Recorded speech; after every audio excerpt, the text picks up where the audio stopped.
आइए मनुस्मृति की एक ऐसी जानकारी जानते हैं जो अभी तक आप लोगों ने कभी सुनी ही नहीं होगी।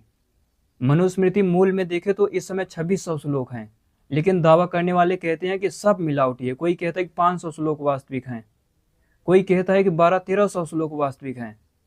श्रोताओं, मैं पूरे स्पष्ट दावे के साथ कह सकता हूँ, मनुस्मृति का वास्तविक स्वरूप इन लोगों की समझ से बाहर है। जितने भी आज तक भाष्यकार हुए हैं, इनका उसके विज्ञान से, वास्तविकता से कोई मतलब नहीं है। वास्तविकता ये है, राजर्षि भगवान मनु पूरी सृष्टि के इतने महान वैज्ञानिक योगी थे। उन्होंने 1 लाख श्लोकों में 1000 अध्यायों की मनुस्मृति रची थी। वो कोई लिखा ग्रंथ नहीं था। सृष्टि विज्ञान को ऐसे अपने मुख से उच्चारण कर रहे थे। एक एक घटना, एक एक सामाजिक मर्यादा उन्होंने सृष्टि विज्ञान पर डिसाइड की थी, निश्चित की थी। नामकरण, संस्कार आदि, ये जो 16 संस्कार होते हैं, सृष्टि के तत्वों से सीख सीख कर उन्होंने लागू की थी। हवन यज्ञ, सारी प्रक्रियाएं। ये जो है ना, राजा इस प्रकार की व्यवस्था करे, दूसरे राजा से मैत्री करे, तीसरे पर आक्रमण करे, मंत्री इस तरह का बनाए, वो एक एक सृष्टि के कड़ों में हो रहा है। मनुस्मृति का अर्थ करते समय, पढ़ते हुए, मैं वहां पर वैदिक मैथमेटिक्स को भी अनुभव करता हूँ, देखता हूँ। मनुस्मृति में 1 लाख श्लोक थे। वो भी मनु जी ने केवल बोला था, दूसरे लोगों ने संकलन कर लिया। बाद में क्या हुआ, उसी 1 लाख श्लोक वाले महान सृष्टि विज्ञान परक मनुस्मृति, जो सामाजिक मर्यादाओं की व्याख्या करती थी, सृष्टि विज्ञान पर आधारित, उसको 20 अलग अलग महापुरुषों ने अपने अपने ढंग से नई स्मृतियां भी लिखी थी। भगवान विष्णु जी खुद ही एक महाराज थे, उनका एक खुद का साम्राज्य था। उन्होंने मनुस्मृति को आदर्श मानकर उसी पर एक विष्णु स्मृति लिखा, उन्हीं चीजों को अपनाया, कुछ सामाजिक बातें और भी उसमें ऐड की, कुछ सृष्टि विज्ञान।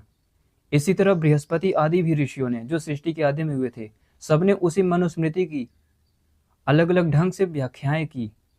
तो वो 1 लाख जो श्लोक की 1000 अध्यायों वाली मनुस्मृति थी, वो श्लोक कम होते चले गए। लेकिन आज से अगर 5 से 6000 साल पहले देखें तो महर्षि नारद जी हुए हैं, उन्होंने आते आते उनके समय तक 12,000 श्लोक ही बचे थे। श्री राम के समय वो 40-50 हजार श्लोक थे, क्योंकि समझने का सामर्थ्य बहुत अधिक था।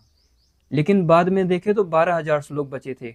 ये मैं महाभारत से पहले की चर्चा कर रहा हूँ, जब 12,000 श्लोक थे, उससे कुछ पहले, सैकड़ों साल पहले।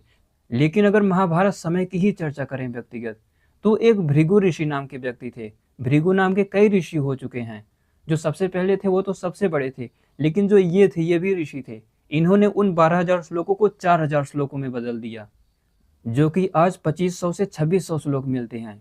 एक दावा आप लोग सुन लीजिए, आप लोगों ने इसे कहीं नहीं सुना होगा। जो कहते हैं ना कि आधे से ज्यादा मिलावट है, केवल ज्यादा से ज्यादा 100 श्लोक मिलावट है। ये मेरा अनुसंधान है, और उस स्तर पर अनुसंधान करके बता रहा हूं जिस स्तर पर भगवान मनु ने वो शब्द बोले थे, बड़े बड़े ऋषि श्री राम आदि ने समझा था, उस स्तर पर। मनुस्मृति टोटली सृष्टि विज्ञान पर आधारित है। और इसी वीडियो में एक दावा मैं और करने जा रहा हूं, जो आज से पहले किसी ने नहीं किया। आप लोग जानते हो, वैदिक मंत्रों से पूरी सृष्टि बनी हुई है। वैदिक मंत्रों को ठीक ठीक पूरी तरह जानकर भगवान मनु ने सृष्टि विज्ञान को 1 लाख श्लोकों में लिखा था, जिसे 1000 अध्याय कहते हैं। उसी सृष्टि विज्ञान के आधार पर सामाजिक मर्यादाओं की व्यवस्था की गई थी, जो आज तक चली आ रही है, सनातन परंपरा। तो इन्हीं 1 लाख श्लोकों से वैदिक मैथमेटिक्स भी बनाई गई है। ये जो स्रोत सूत्र आदि में कुछ वैदिक गणित दिया गया है, ये सब मनुस्मृति का विज्ञान था। आप सभी एक बात और सुन लीजिए, जितने भी ब्राह्मण ग्रंथ हैं सृष्टि की व्याख्या करने वाले, सब के सब मनुस्मृति को अध्ययन करके, अनुसंधान करके ही बनाए गए हैं। ऋषियों का सामर्थ्य ही मनुस्मृति से खोजा गया है। राजर्षि भगवान मनु सृष्टि के सबसे महान वैज्ञानिक योगी रहे थे। ये जो वो बोल रहे हैं कि राजा को इस प्रकार का काम ऐसे करना चाहिए, वो सृष्टि के एक एक कड़ों में स्थित होकर बोल रहे हैं। उनकी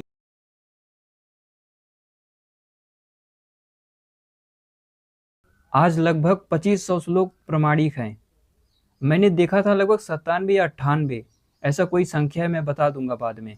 इतने श्लोक मिलावटी हैं, बाकी सब प्रमाणिक हैं। ये मेरा अनुसंधान, मेरा दावा है, क्योंकि मैं मनुस्मृति पर बहस भी कर रहा हूँ।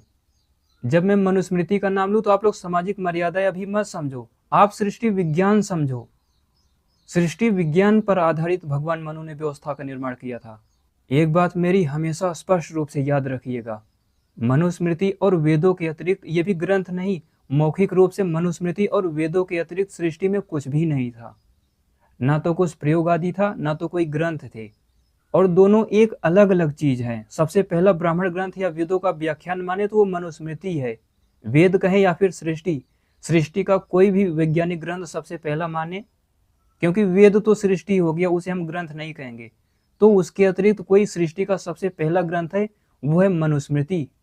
और अगर आप लोग सभी ब्राह्मण ग्रंथों को, सभी दर्शनों को, दर्शन भी मनुस्मृति से निकले हुए हैं, तो सभी ब्राह्मण ग्रंथ, आरण्यक, दर्शन, वैदिक गणित, श्रौत सूत्र आदि, रामायण महाभारत की भी प्रक्रिया देखो, सब कुछ मनुस्मृति का ही विस्तार है। मनुस्मृति को जो जितना समझ पाया था सृष्टि के आदि से लेकर अब तक, वो उतना अलग अलग ब्राह्मण ग्रंथ आदि की रचना किया। ब्राह्मण ग्रंथों के विज्ञान को समझकर, रामायण महाभारत में सृष्टि विज्ञान के आख्यानों को समझकर, महाभारत के शांति पर्व आदि अंतिम 2 खंडों को समझकर, तब जाके सैद्धांतिक रूप से ये प्रूव होता है कि वो मनुस्मृति कितनी विस्तृत रही होगी, राजर्षि मनु का सामर्थ्य कहाँ से रहा होगा। आप मत समझिएगा कि श्री कृष्ण या श्री राम योगेश्वर थे तो सब कुछ जानते थे, सबसे बड़े थे। इनके भी आदर्श थे राजर्षि भगवान मनु, उन्हीं की व्यवस्थाओं पर ये जीते थे। मनु के स्तर तक पहुंचने का मतलब मुक्त हो जाना, तो इन लोग भी उसी स्तर पर जाकर पहुंचे थे संघर्ष करते हुए। आप लोग ऐत्रेय, शतपथ आदि ग्रंथों को जब देखो, उसके विज्ञान को अनुमान करो कि कितने बड़े ऋषि रहे होंगे। इसका ये तात्पर्य नहीं कि वही ग्रंथ संपूर्ण है, या फिर मनुस्मृति में आज कम श्लोक बचे हैं तो वो कुछ नहीं है। सामाजिक मर्यादाओं के लिए, सनातन व्यवस्थाओं के लिए वो आपको फिर से करना पड़ेगा। पूरी सृष्टि के विज्ञान का 1 लाख का श्लोक मनुस्मृति वो लिखी नहीं गई थी, सृष्टि विज्ञान को जानकर उच्चारित की गई थी। बड़े बड़े ऋषियों ने सुना था और उन्होंने अपने अपने ढंग से सामाजिक व्यवस्था बनाया था उसी विज्ञान पर, और ये सुनने सुनाने की परंपरा चली आ रही थी। लोगों को याद था कि राजर्षि भगवान मनु ने मर्यादा बनाई थी सृष्टि विज्ञान पर आधारित। बाद में सामर्थ्य कम हुआ तो वो संकलित किया जाने लगा। ये भी ध्यान रखना, सबसे पहले वो संकलन 1 लाख श्लोकों में किया गया था। ऐसा नहीं है कि मनु जी ने 1 लाख श्लोक बोले थे। राजर्षि भगवान मनु ने सृष्टि के विधान को निर्धारित किया था।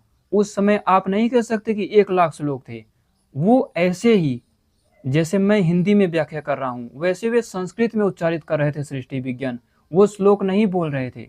श्लोक तो उनके भी करोड़ों साल बाद लिख दिया गया, 1 लाख श्लोकों में उसे बद्ध किया गया। तो मनु जी ने और विस्तृत बोला था। उस सामर्थ्य को आधार बनाकर मैं ये बोल रहा हूँ कि ब्राह्मण ग्रंथ कुछ नहीं है, क्योंकि आप लोगों ने ब्राह्मण ग्रंथों पर अनुसंधान नहीं किया है, उसका अध्ययन नहीं किया है। लेकिन ये मेरा मुख्य विषय है, ऋषियों के ग्रंथों पर अनुसंधान। तो मैं इस चीज को महसूस करता हूँ, जो कभी मनुस्मृति थी उसी आधार पर ब्राह्मण ग्रंथ आदि की रचना हुई है। वेद तो कोई ग्रंथ नहीं है, वो तो सृष्टि के वाइब्रेशन है। तो उन्हीं वाइब्रेशन के आधार पर सृष्टि में कैसे राजा, प्रजा, क्षत्रिय आदि तत्व होते हैं, कैसे कार्य करते हैं, तप आदि कैसे होता है, क्रोध आदि सृष्टि में कैसे होता है, उसी आधार पर निरुक्त की भी रचना की गई है। मनुस्मृति भी महर्षि यास्क आदि ऋषियों के लिए आदर्श था। निरुक्त या निघंटु एक नहीं है, कई कई ऋषियों का था। ब्राह्मण ग्रंथों से भी आप लोग शब्दों को इकट्ठा करके एक निघंटु तैयार कर सकते हो, फिर उसका निर्वचन कर दोगे तो वो भी निरुक्त बन जाएगा। राजर्षि भगवान मनु जी के समय इसकी जरूरत ही नहीं थी, हर एक ऋषि इन सबको जानता था। तो इतने महान थे भगवान मनु, कोई सामान्य व्यक्ति नहीं थे वो। सभी ब्राह्मण ग्रंथों के विज्ञान को अच्छे से जानकर, वेदों के आधिदैविक अर्थों को जब पूरी तरह जान लेंगे, 22-23 हजार मंत्रों का, 35,000 मंत्र थे पहले, तो उन मंत्रों का अर्थ पूरी तरह जान लेंगे, तब आप लोग भगवान मनु को समझने का सामर्थ्य रखोगे, उस स्तर पर तब चर्चा करोगे। तो मेरे पूर्वज, अपने पूर्वज राजर्षि भगवान मनु ज्ञान विज्ञान सामर्थ्य में बहुत बड़े थे। उनका वास्तविक स्वरूप ये नहीं है कि उन्होंने सामाजिक मर्यादाओं का निर्माण किया था। सृष्टि विज्ञान के तत्वों के आधारित उन्होंने विधान किया था, सामाजिक मर्यादाएं बनाई थी। ये जो मुंडन आदि संस्कार, नामकरण संस्कार या दीक्षा संस्कार होता है, आप लोग तो लागू कर लेते हो कि समाज में ये सब होता है। एक एक कण इसका साक्षी है। एक एक कण में देववादी पदार्थों का जब संस्कार होता है तभी जाके कण बनता है। फिर वे तप करते हैं, शिक्षा ग्रहण करते हैं। शिक्षा का मतलब वैदिक मंत्र उन देवताओं के साथ जुड़ते हैं। ये जितने भी स्मृतियां हैं, कुछ कुछ श्लोकों में बची हुई हैं, ये सब मनुस्मृति ही थी। मनुस्मृति का ही विधान था। भगवान विष्णु आदि सभी ने अपने अपने ढंग से उसको लागू किया था और उसको बचाने के लिए उसकी व्याख्या की थी। जिन लोगों ने ब्राह्मण ग्रंथ को पढ़ा होगा या ऊपर ऊपर से जानते हो कि इसमें कितना महान विज्ञान है, उन्हें लगेगा कि कितनी बड़ी बात इसने बोल दिया कि ब्राह्मण ग्रंथ कुछ भी नहीं है, मैं सत्य कह रहा हूँ। मनुस्मृति जो 1,00,000 श्लोकों की थी, वहीं से ब्राह्मण ग्रंथों की रचना हुई थी। ये जितने भी अलग अलग हजारों ब्राह्मण ग्रंथ रचे गए थे, सब मनुस्मृति के आधार पर व्याख्या किए गए थे। तो यही है आज की वीडियो, आप लोगों को अच्छे से समझ में आई होगी। पूरा देखने के लिए धन्यवाद।